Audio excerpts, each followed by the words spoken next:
Kalabasa, squash, pumpkin. Pag-usapan natin ito. Pag-e-translate natin English to Filipino. Ang squash ay kalabasa. Pag ang pumpkin naman kalabasa pa rin. Squash versus pumpkin.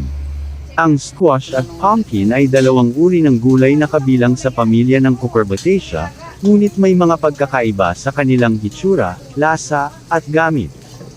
Ang squash ay karaniwang mas maliit at mas iba't ibang hugis kumpara sa pumpkin. Mas malambot ang laman at may mas malawak na gamit sa pagluluto, tulad ng pagprito, pag-bake, o paggawa ng sopas o sabaw. May iba't ibang klase ng squash, at ang mga ito ay maaaring hatiin sa dalawang pangunahing kategorya, summer squash at winter squash. Summer squash. Zucchini. Yellow crookneck squash. Acorn squash, minsan ginagamit bilang summer squash. Patipan squash. Winter squash. Butternut squash.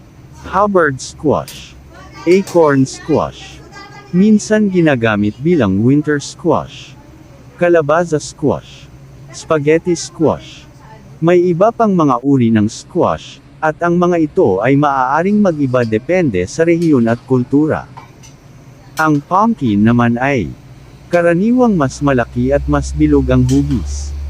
May mas matigas na laman at mas matamis na lasa kumpara sa squash. Madalas ginagamit sa mga dessert tulad ng pumpkin pie, o sa mga pagkaing mayaman sa sustansya tulad ng sopas at nilaga. May iba't ibang klase ng pumpkin, at ang mga ito ay maaaring hatiin sa mga sumusunod na kategorya. Jack o lantern pumpkins, ginagamit para sa mga dekorasyon at Halloween.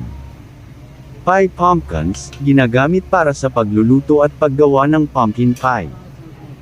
Sugar pumpkins, may matamis na lasa at ginagamit para sa pagluluto at pagbibake. Decorative pumpkins, may iba't ibang hugis at kulay, ginagamit para sa dekorasyon. Giant pumpkins, may malalaking sukat at ginagamit para sa mga kompetisyon sa pagtatanim.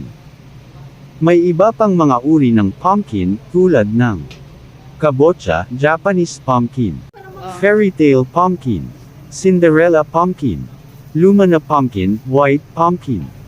Ang mga uri ng pumpkin ay maaaring mag-iba depende sa rehiyon at kultura. Ang kalabasa, naman sa Pilipinas, ay maaaring ito ay kalabasa squash at kabocha